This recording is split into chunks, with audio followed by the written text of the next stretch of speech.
Friend BPSC teacher की तैयारी कर रहे हैं 6 से लेकर के आपको 12 तक जितने भी साइंस का प्रीवियस पेपर आपको कंठस्थ कर लेना होगा और आपको 3 बात का ध्यान रखना होगा। सबसे पहला है जो जितने भी प्रीवियस पेपर बीपीएससी का है वह आपको टोटल इस वीडियो में तो मिलेगा ही। आप सेट मारिए तो बीपीएससी का प्रीवियस पेपर ही मारिए, क्योंकि उसी से क्वेश्चन आपको मिलता जुलता रहेगा, क्योंकि 1 to 5 में उसी तरह का क्वेश्चन आया है। आप देख लीजिए साइंस का जितने भी आपका प्रीवियस पेपर है वह कुछ न कुछ मिलता जुलता ही आया है। उसके बाद आपका एनसीईआरटी का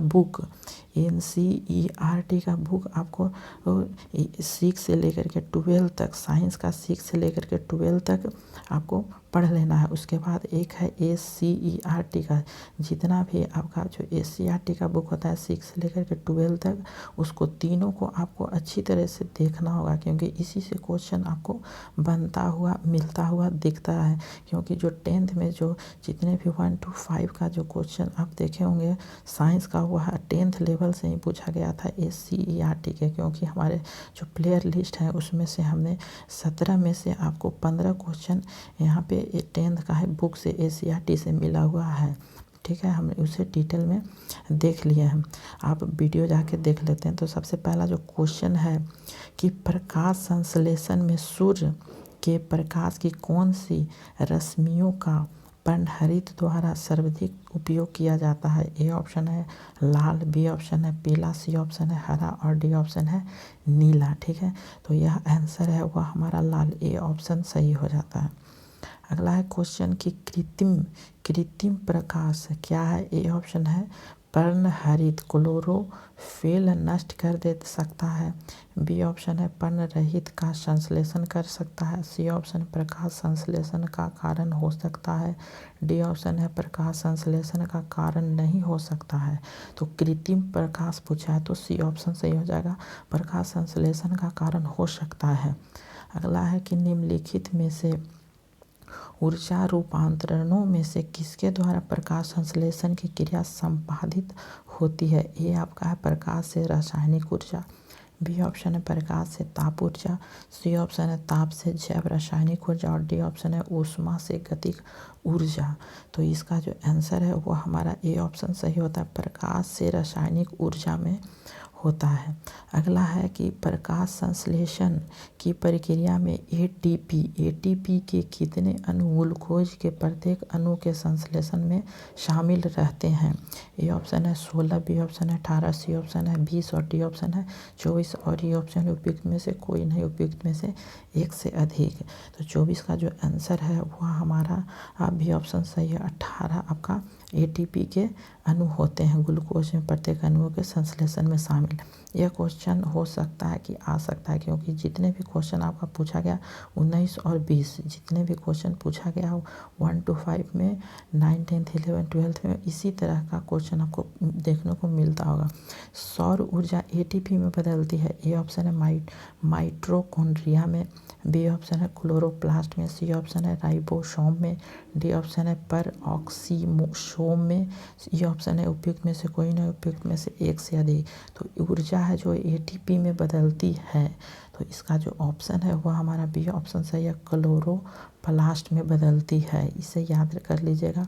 तो देखिए इस तरह का आपको अच्छी तरीके से देखना होगा कि किस तरह से हुआ है। क्लोरोप्लास्ट में सौर ऊर्जा एटीपी में बदलती है।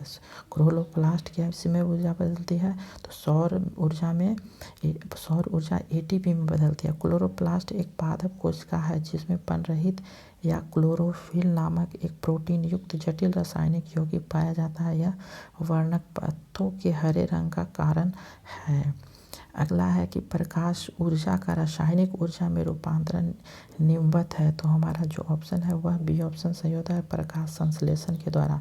वह कैसे होता है, तो देखिए प्रकाश संश्लेषण फोटोसिंथेसिस की क्रिया में हरे पौधे प्रकाश की ऊर्जा लाइट एनर्जी को रासायनिक ऊर्जा केमिकल एनर्जी में रूपांतरित कर देता है, जो कि पौधे में कार्बनिक पदार्थ के रूप में संचित हो जाता है तथा इन्हीं कार्बनिक पदार्थों द्वारा जंतु तथा पौधों का पालन पोषण होता है।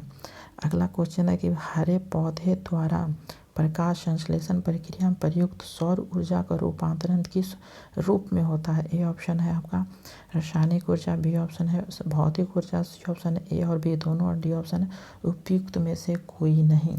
तो हमारा ए ऑप्शन सही है, रासायनिक ऊर्जा में या पौधे द्वारा प्रकाश संश्लेषण में प्रयुक्त होता है। अगला है कि प्रकाश संश्लेषण में ऑप्शन है सौर ऊर्जा में, सौर ऊर्जा उष्मा ऊर्जा में परिवर्तित होता है, बी ऑप्शन सौर ऊर्जा गतिज ऊर्जा में परिवर्तित होता है, सी ऑप्शन है सौर ऊर्जा स्थितिज ऊर्जा में परिवर्तित और डी ऑप्शन प्रकाश ऊर्जा यांत्रिक ऊर्जा में परिवर्तित होता है। ये ऑप्शन उपयुक्त में से कोई नहीं। तो प्रकाश संश्लेषण किसमें प्रयुक्त होता है? तो सी ऑप्शन सही होता है, सौर ऊर्जा हुआ स्थितिक ऊर्जा में प्रयुक्त होता है। इसे याद कर लीजिएगा, यह बहुत बार पूछा भी गया है।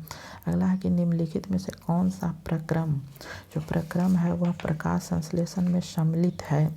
ये ऑप्शन है आपका स्थितिक ऊर्जा मुक्त होकर स्थितिक ऊर्जा मुक्त होकर प्रायतम ऊर्जा बनती है, बी ऑप्शन प्रायतम ऊर्जा स्थितिक ऊर्जा में परिवर्तन होती है और संचित हो जाती है, सी ऑप्शन है भोजन ऑक्सीकृत होकर कार्बन डाइऑक्साइड और जल मुक्त करता है, डी ऑप्शन ऑक्सीजन ली जाती है तथा कार्बन डाइऑक्साइड और जल वाष्प बाहर निकलते हैं। तो 29 का आपका बी ऑप्शन सही होता है, प्रायतम ऊर्जा स्थितिक ऊर्जा में परिवर्तन होती है और संचित में हो जाती है।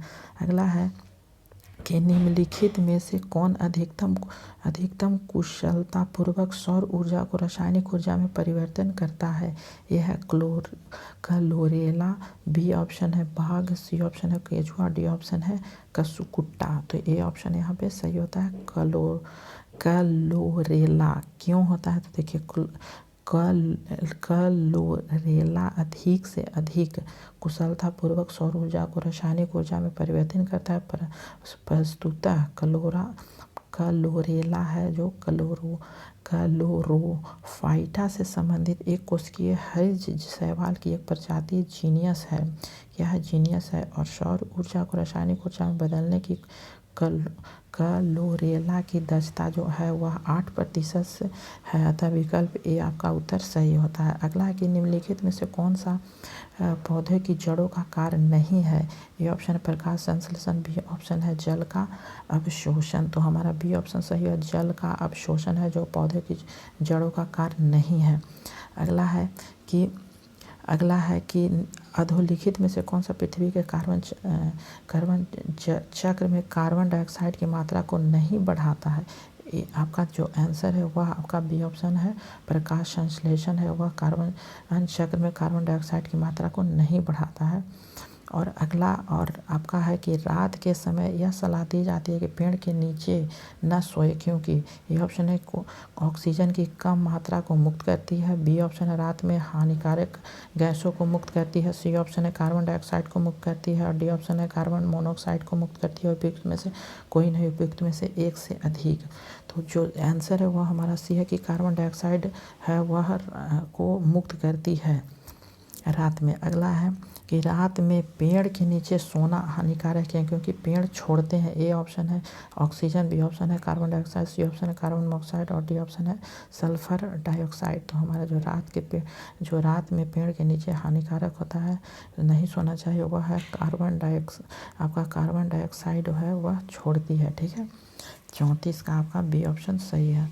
अगला है कि सूर्य के प्रकाश के अदृश्य भाग से प्रकाश संश्लेषण किया जाता है कुछ। तो हमारा सी ऑप्शन सही है बैक्टीरिया के द्वारा। क्यों किया जाता है? क्योंकि जो गहरे समुद्र में सतह से 400 से 8000 फीट तक गहराई में पाई जाने वाली जीवाणु जैसे ग्रीन सल्फर बैक्टीरिया अवरक्त की विकिरण के प्रयोग द्वारा प्रकाश संश्लेषण को ऊर्जा उत्पादित करते हैं। तो thank you for watching this video.